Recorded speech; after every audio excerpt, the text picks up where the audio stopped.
Hey everyone, welcome to another exciting episode of First Impressions on the Scratch Your Track podcast presented by the Dude and Grimm Show. I am the Dude. And I am Grimm, and today we are here to give our first or initial impression of the album Punisher by Phoebe Bridgers. We most certainly are. And before we get into it, Grimm, we just want to make sure that all the beautiful people out there go ahead and give us a good like, subscribe, and comment below. Thanks. Much appreciated. Just trying to bump those numbers up. Oh, please. Now, Grimm, both you and I were not overly familiar with this album or her work.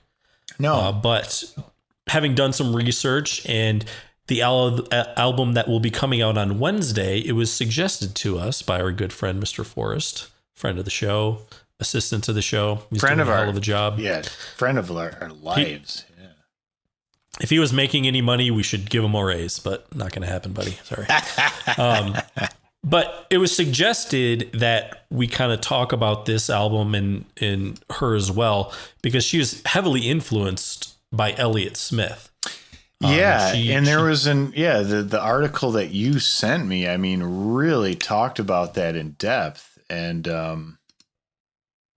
I think it's an interesting carryover. And I feel like, granted, this just being a first listen, I feel like you can hear some of that influence. I was impressed with the album, and I like the artwork too. The artwork's kind of trippy. It's a little surreal and alien-like. Definitely. Well, I found that you could definitely see influence for sure, but I felt like the influence was more in mood. And then I would say, like, you know, she's not doing all these acoustic songs and stuff and everything. No, I thought that was like really cool, because it's one thing if you say, oh, so and so is influenced by somebody. So, for example, now this is a bit of an extrapolation, but I think it fits. So there's a band out there called Greta Van Fleet, and they're like this rock band, and people have compared them to Led Zeppelin. And dude, I feel like they with all due respect, they kind of just sound like Led Zeppelin, where this is someone who is citing a big influence, but she doesn't try to sound like Elliot Smith. She sounds like her, which I really appreciate, but I feel like in some of the production, like you said, the aesthetic and the mood, you can kind of maybe feel some of those influences, which draw from that. I think that's cool, because it still lends her or whatever artist you're talking about to like being their own person and not just some sort of a second generation copy of whomever. Absolutely. Copy of a copy of a copy. Well, one thing that she did cite as an influence was his double tracking of vocals. Yeah. Oh. And which he does, and he does that just beautifully. Yeah. I mean, absolutely. I mean, it is just part of his sound. It really is.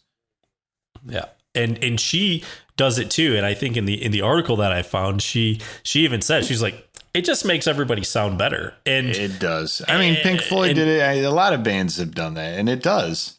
Absolutely. It gives a certain dynamic to it, and it brings it up, makes it a little fuller. Definitely brings it up. And one thing that I like too, and I feel like thinking back on this, it goes back to the documentary of Dark Side of the Moon, where they talked about some of the double tracking of the vocals. And it's very different to just take the original vocal track and put it through like a slight bit of delay and then move it over to the other side and hard pan them. Yeah. There's a difference between actually doing two really good takes and having them side by side, because sonically you can hear just these subtle nuances of difference, like the breaths and in the way they kind of like go in and out of phase. It's really nice. Yeah, work. That's that. And if you're going to do it, like that's the way to do it, because it sounds freaking great, man. Yeah, it really does. Well, it was interesting because she said that the first album of Elliot Smith that she actually bought was this compilation album called New Moon, which came out in 2007. Oh, I have this. Yeah, I have it too. Yeah, I very know. good. And it's very, very And cool. I actually bought it. I'm not just saying like I have it downloaded on my phone from Amazon. I have like the double CD, like in the packaging. And Right. Well, and what she said is Elliot Smith, unfortunately, he passed away, as many people know, at a very young age. He passed away, I think, before she was even born. So it's not like she kind of grew up listening to him. And so that's why when she, I guess, went into the record store and picked this up, she was born. She was just really young. Oh, okay. When he died. She didn't really know like what to get. So she picked it up and she's like, oh, okay. And they even said, they were like, well, what was your favorite album or your favorite song? She's like, actually, at that point I had an iPod and I just put all this stuff on shuffle. And so she was like, I didn't even really know albums. It kind of went in and out, but then they get into it a little more. And I believe it was Figure Eight is kind of her. Which I can see that because that is just totally. just a masterpiece, something that I look forward to talking with you about in the near future, perhaps at some point. Maybe even as close as Wednesday. Who knows? It could be. But, back to this album, I think that the songwriting, the production, I don't know. I really enjoyed listening to it. I found it to be like an easy listen, and I don't mean to. That's not an insult. It's just that there are some things, like for example, we covered the Mars Volta a few weeks ago. That's a dense listen, and I love the Mars Volta, but that's a dense one. And there are some like, you got to put your seatbelt on for that one. Yeah, right? There's some music that just takes a little more to get into, but I felt like this was really approachable. But once you got into it, I mean, there's a lot there. And, aside from her being a solo artist, she's done a lot with other people. And in at least one case, somebody that people would know, I would think pretty well, who is Connor Oberst, who is songwriter, singer, guitarist, a lot of things from Bright Eyes. And then of course she had a band of her own with two other, the all-female band called Boy Genius, which is a great name for an all-female band. I know, awesome. I do like that. It was pretty dope. So yeah, for me, just listening to it, I think I probably listened to this maybe 2 or 3 times. Okay. I really like, it definitely has, there's more to explore. Like it has depth to it. Absolutely. And I would really, really like to get more in depth with some of the lyrics that she has. The album as a whole to me it's very dreamy. Yeah, that's kind I think of the that's way, a good way to put it. And that's why, and again, kind of to build off what you said, sort of easy listening.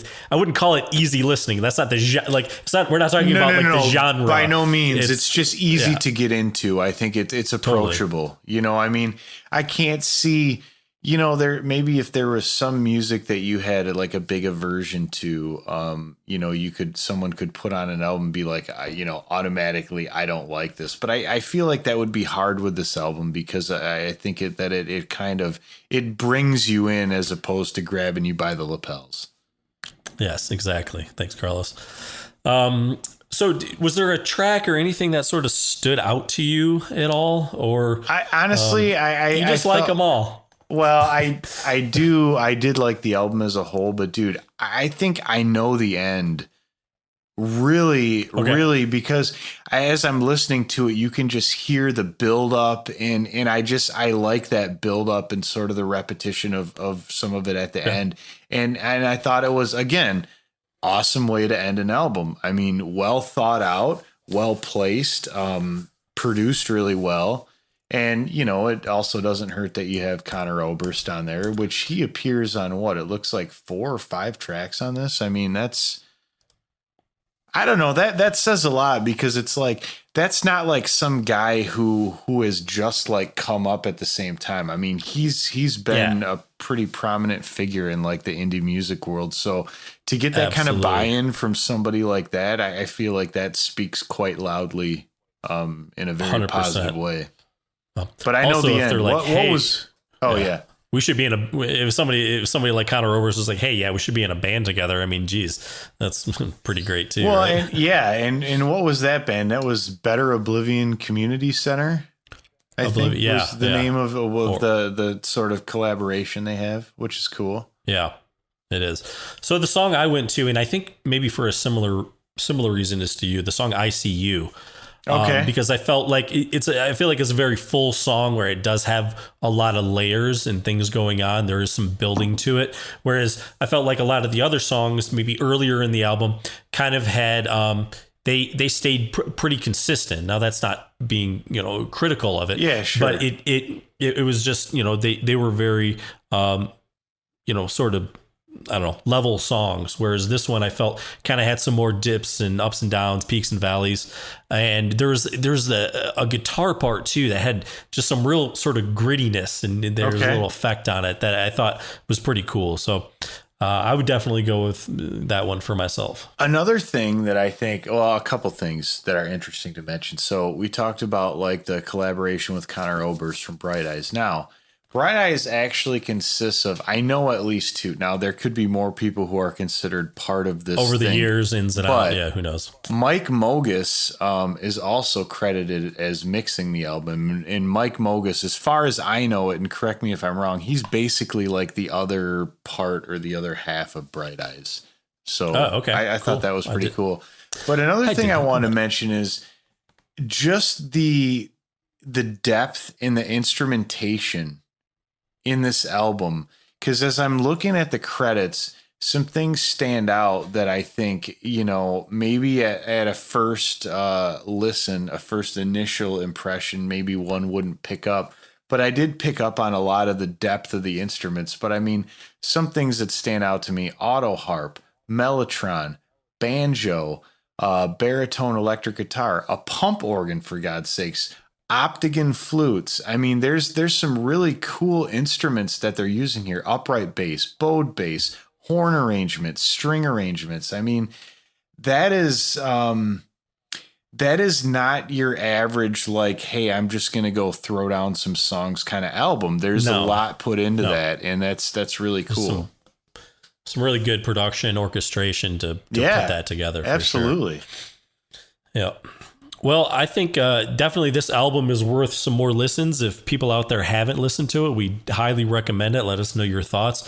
If you're very familiar with this album and maybe some more of her other work, give us some suggestions on what we should go to next. Well, she only has one other solo album. Well, right. I was talking about sort of the other band. Sure. Okay. And the Conor Oberst band. So, some of her other projects, I guess I would say, like where. And I would definitely like to listen to Stranger in the Alps, based on what this album presented me with. I think it would be certainly worth a listen. Yeah, and with only 2 albums out, I mean, right now, she's very early in her career. It'll be interesting to see where she goes and what kind of trajectory that she has. I'll be curious to see to see what she develops into as an artist. Well, Grimm, I think that about wraps it up here, wouldn't you say? Yeah, I suppose that would do it from my end as well. Awesome. Cool. Well, since everyone has already like, subscribed, and comment below, let's just go ahead and make sure you've done it. And, drop us a line again. Let us know what tracks you like about this album. What was your initial impression or your first initial impression? And check out some of our other episodes. Again, if you're a huge Elliot Smith fan, stay tuned to Wednesday. We'll have a good episode coming out then that we think you might enjoy. So, one aside. One quick aside, and I think just I would fall into this category as well, because unfortunately I don't think I got into Elliot Smith prior to his passing. But this is one thing that I did want to bring up that was interesting, is that she as an artist is one of these people who like didn't know about Elliot Smith's music when he was alive.